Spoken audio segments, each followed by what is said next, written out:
Good morning, boys and girls. How are you today? I'm here with the story of the week. Oh, Miss Words. Winded. I just got back from library with class, so I'm a little winded from pushing the cart and walking, okay? So, the book for this week is Martin's Big Words. Okay, there's a nice big picture of Martin Luther King. This is what he looked like. The Life of Dr. Martin Luther King Jr. This is written by Doreen Rapport, and it was illustrated by Brian Collier. Okay, so here we go, boys and girls. Martin's Big Words. Okay.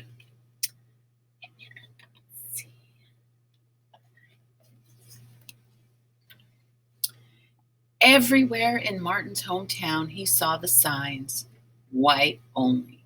His mother said these signs were in all southern cities and towns in the United States. Every time Martin read the words, he felt bad until he remembered what his mother had told him. You are as good as anyone.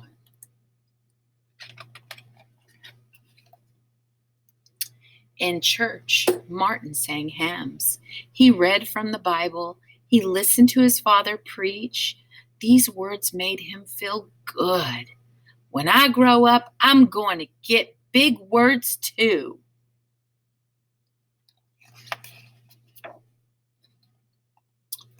Martin grew up. He became a minister like his father, and he used the big words he had heard as a child from his parents and from the Bible. Everyone can be great. He studied the teachings of Mahatma Gandhi. He learned how the Indian nation won freedom without ever firing a gun. Martin said love when others said hate. Hate cannot drive out hate. Only love can do that.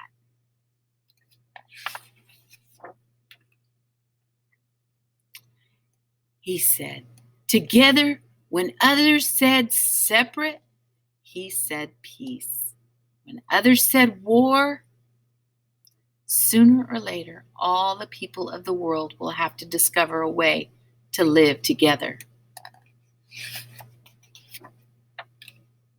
In 1955, on a cold December day in Montgomery, Alabama, Rosa Parks was coming home from work.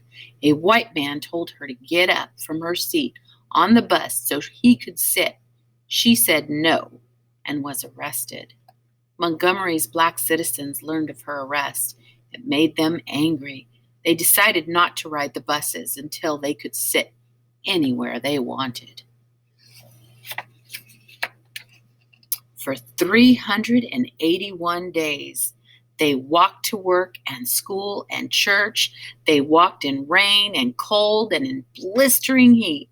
Martin walked with them and talked with them and sang with them and prayed with them until the white city leaders had to agree they could sit anywhere they wanted.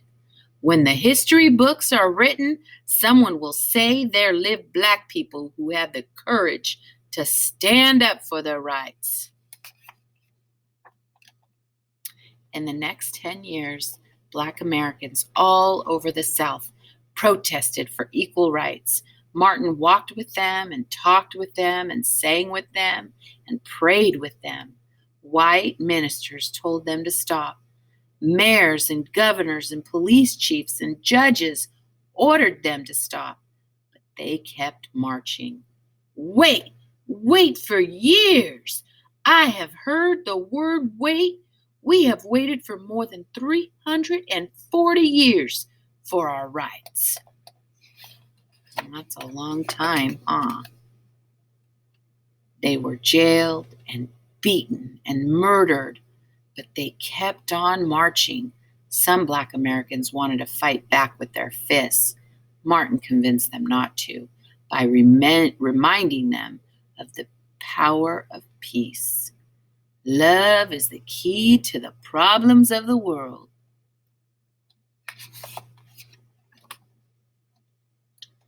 Many white Southerners hated and feared Martin's words. A few threatened to kill him and his family. His house was bombed. His brother's house was bombed. But he refused to stop. Remember, if I am stopped, this movement will not be stopped because God is with this movement.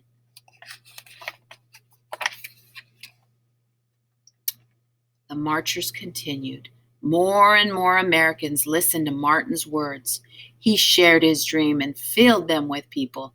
I have a dream that one day in Alabama, little black boys and black girls will join hands with the little white boys and white girls as sisters and brothers. After 10 years of protests, the lawmakers in Washington voted to end segregation. The white-only signs in the South came down. Dr. Martin Luther King Jr. cared about all Americans. He cared about people all over the world, and people all over the world admired him.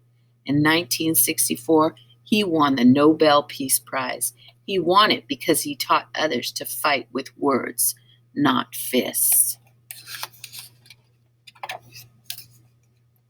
Martin went wherever people needed him. In April 1968, he went to Memphis, Tennessee. He went to help garbage collectors who were on strike.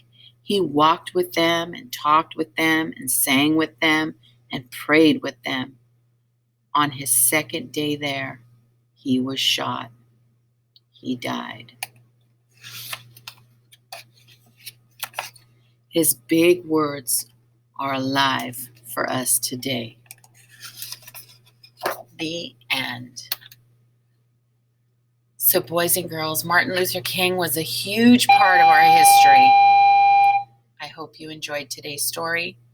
Remember, boys and girls, stay safe, wear your mask, wash your hands, and keep your distance, okay? Until next time. And don't forget to check out the Flipgrid, okay, boys and girls?